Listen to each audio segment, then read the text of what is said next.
Ito yung natira natin kaninang melon or cantaloupe. Tapos, lagyan natin siya nitong Yakult. Tingnan natin kung masarap. Ginagawa naman talaga namin ito nung bata pa kami. Yung melon, nilalagyan namin ng gatas. Pero gatas, tapos kaskasin natin.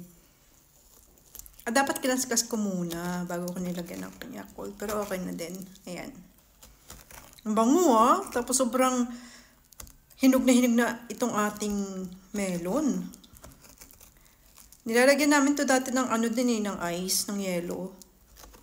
Kapag gumagawa yung nanay ko ng ganito, naku, ubos. Tapos maraming yelo. Wow, lalo pag summer. Solve ang merienda ni Ining. Cheers!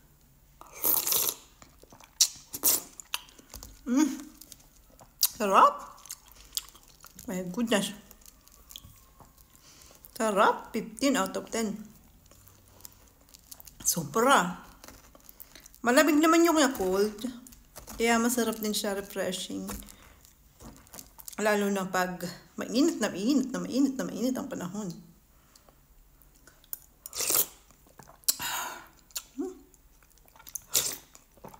Sarap.